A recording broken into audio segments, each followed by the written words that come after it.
It's great to have all of you back in the studio with us. And today, in the series entitled Karma, Destiny and Choice, we are going to look at the impact of the most powerful soul in all of time, called the Divine or the Supreme Soul, depending on which culture you come from. And today, we will be looking at the impact of God specifically on the law of karma. Sister Denise, it's a pleasure to have you in the studio with us as always. Thank you. Let's start with something that is told to a lot of children by well-intentioned parents, past and future. If you do not behave, God will punish you. As far as being a good person, being good and bad is concerned, or to put it more colloquially, being naughty or nice is concerned, a lot of us were raised with the fear that God is the punisher. Is God the punisher? This is in cultures where people want to manipulate children, and they believe that children are fundamentally likely to be bad, and they want to support their idea that they are good and that their duty is to make the children good. And this is passed down from generation to generation, many generations.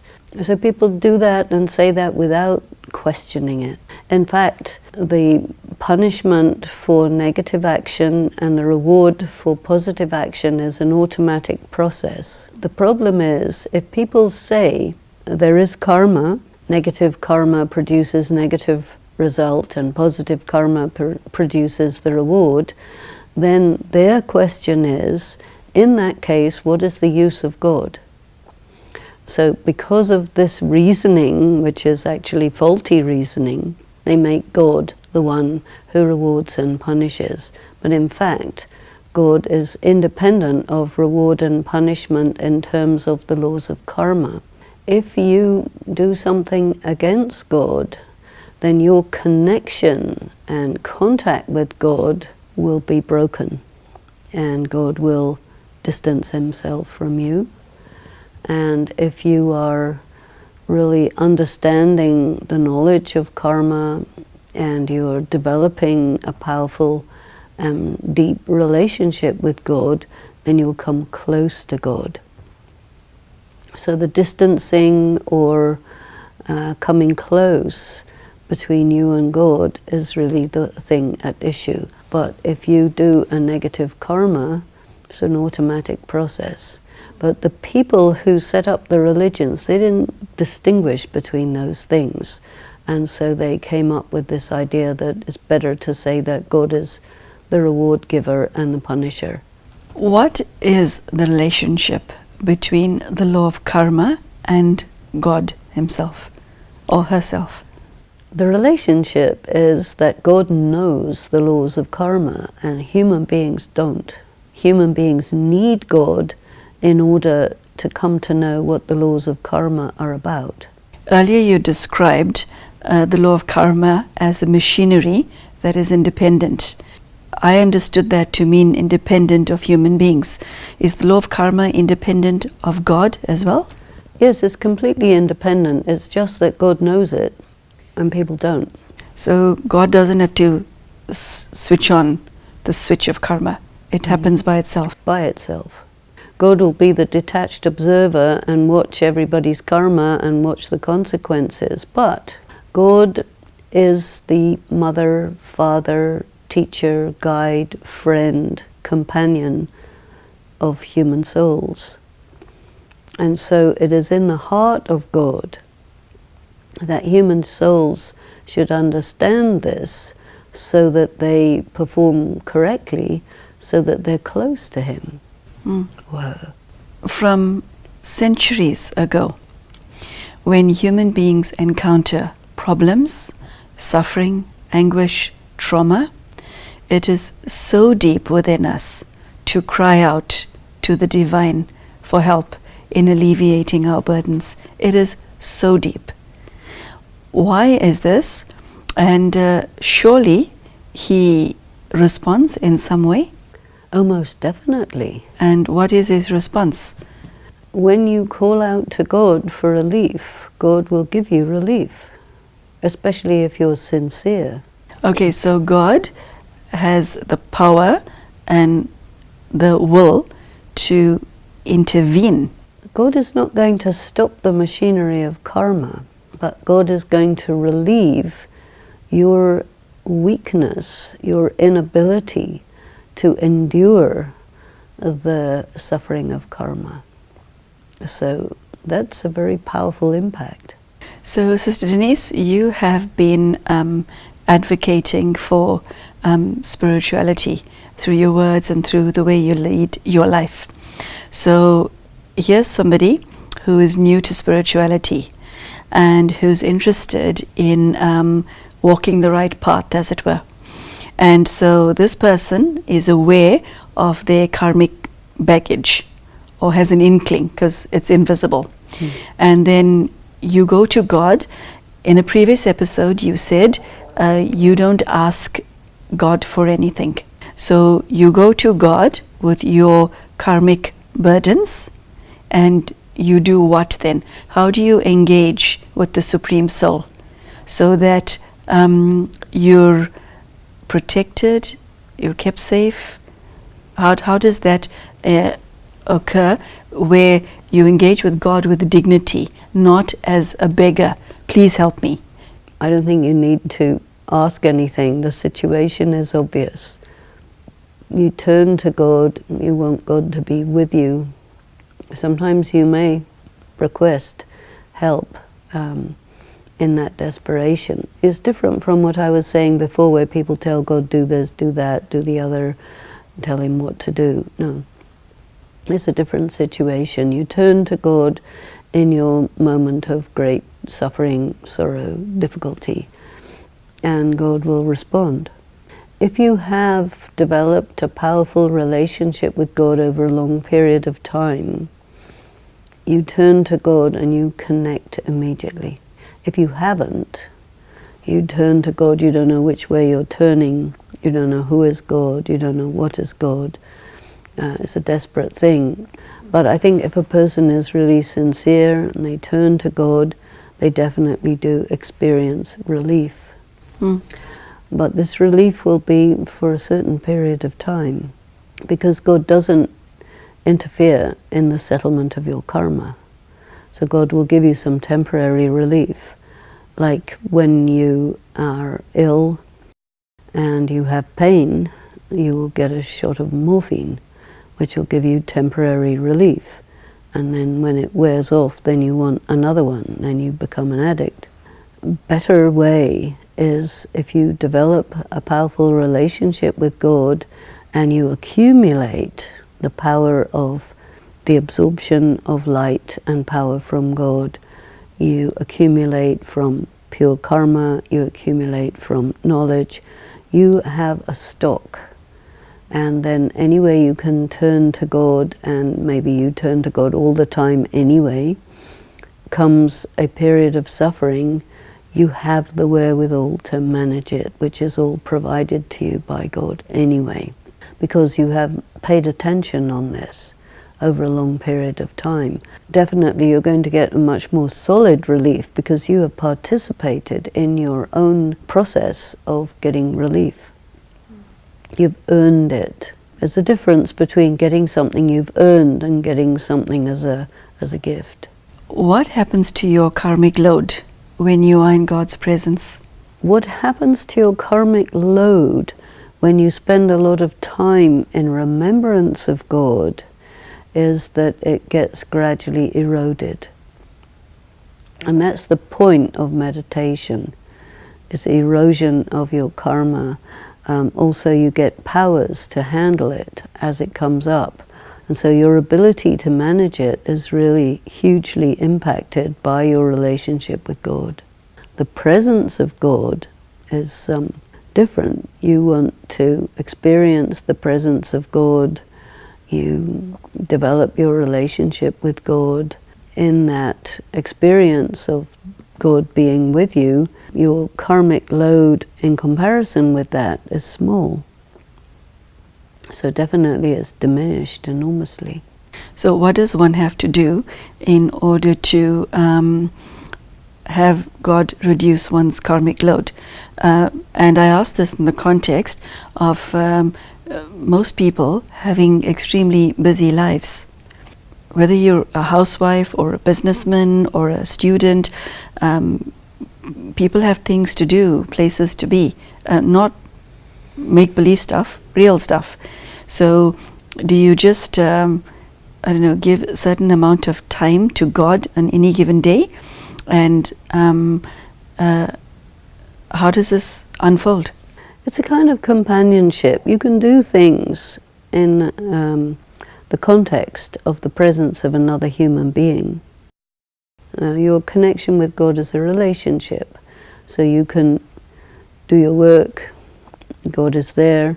The amount of attention you pay to God and what you pay to your work is going to move different percentages, but you have moments when you're free, you have moments when you make yourself free, and you connect with God again and again and again. You're accumulating power. It's not that God is going to take away your karmic burden, but you are drawing the energy from God to yourself, and this erodes the karmic burden.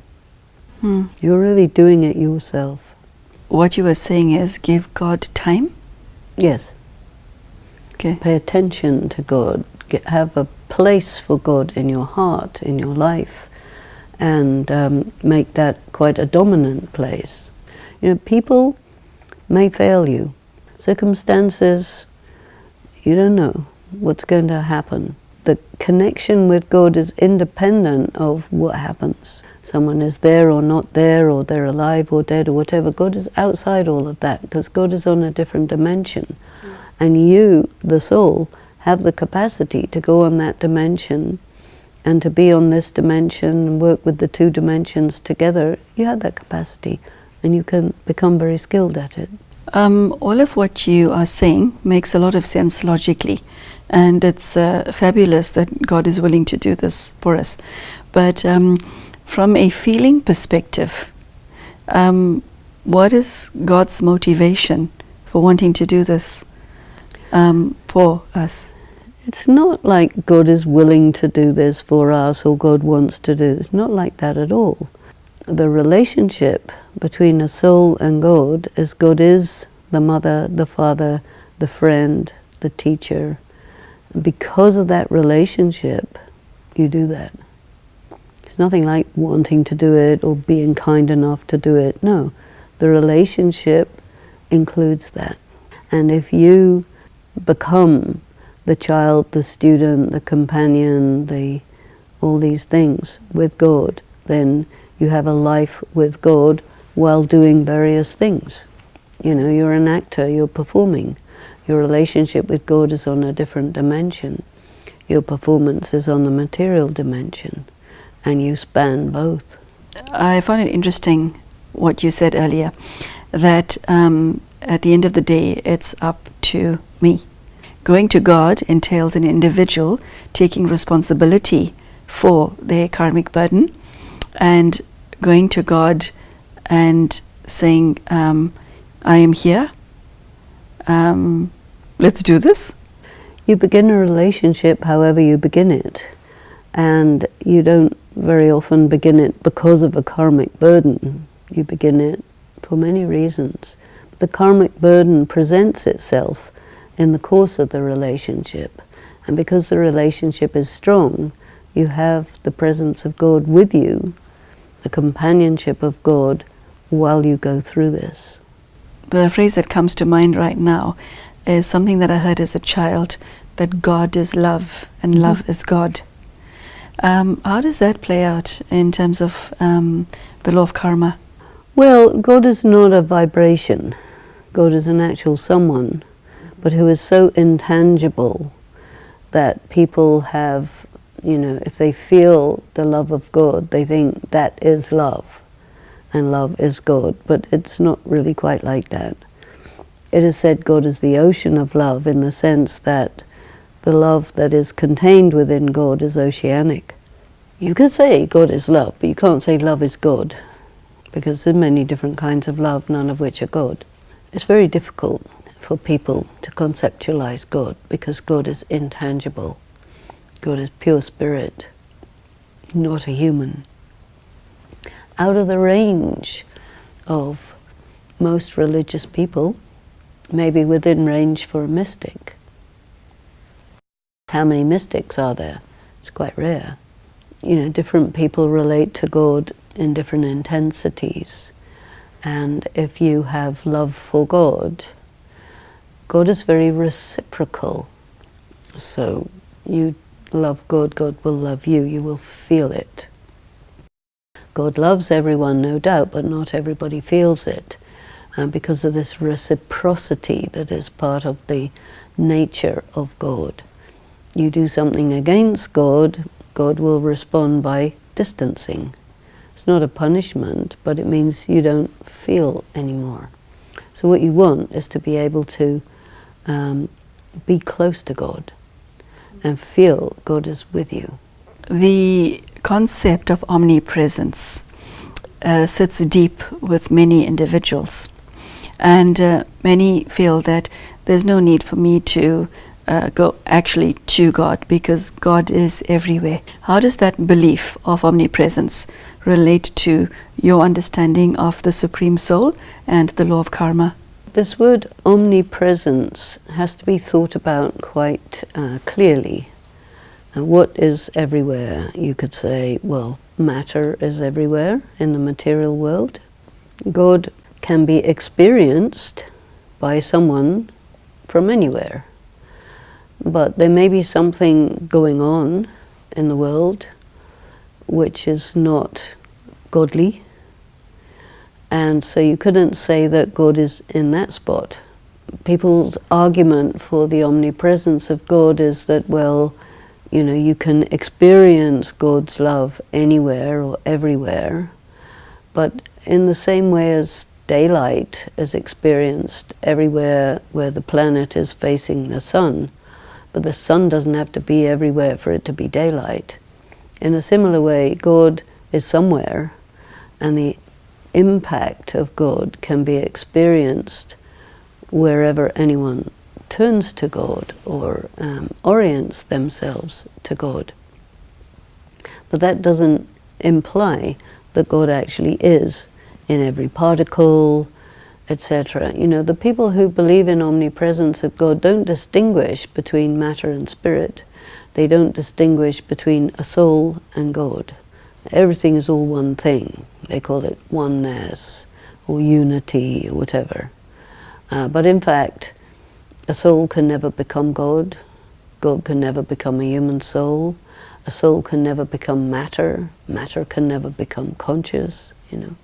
So there are these three very distinct things. One is God, one is human souls, and there are other souls, animal, whatever, and then there is matter, which is without consciousness, but which is sensitive. And there's an interplay going on with all of these things. And the amount of energy that's held in God is stable, doesn't change. God is called immutable because of that. And because of that, when the energy of souls and matter is totally depleted, then come in contact with God, and it restores the energy of souls and the energy of matter to its original condition, because God is stable. If God is everywhere, then also God is depleting, and then who can bring it back to its right level? So people don't really think about omnipresence of God in a logical, coherent way. And so if you want to make them understand, you have to sit down and go through all the points of the arguments, you know. You mentioned that God is mother, God is father, friend. The first two, those are rather primal relationships. So there is a need within the human soul to have a divine mother and divine father? The one thing that the human soul doesn't like is isolation. That is true. You are naturally one who likes to come in relationship, because you get your sustenance from that.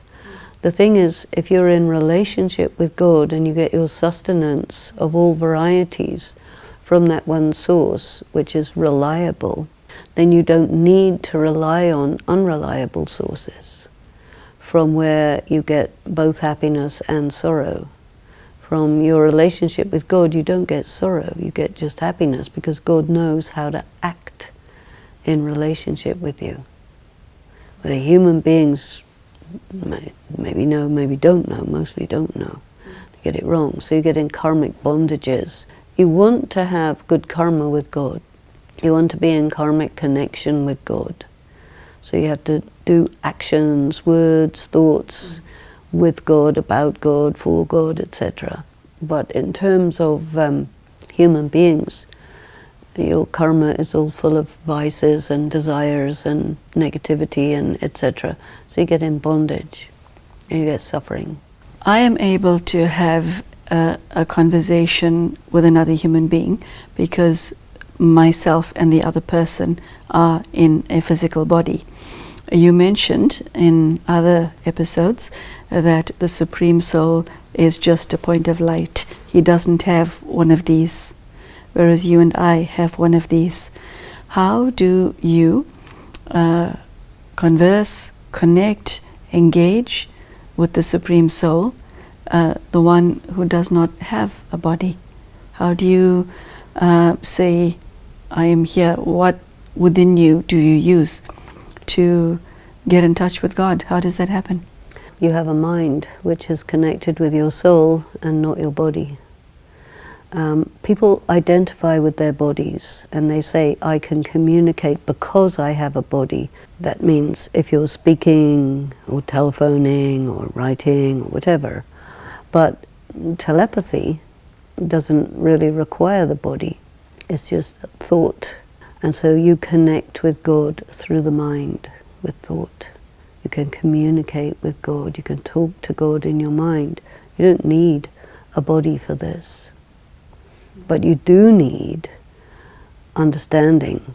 In order for God to communicate with people, He has to come to the level of people, to come to the earth and use the vehicle of a body to explain things, and then take you to His level.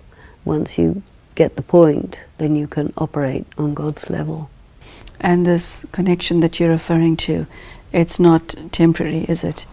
It has to be an ongoing thing? Because it's independent of the body, it's independent of one life, another life, or whatever. Your relationship with God is an eternal thing. Your relationship on this earth is lots of temporary things.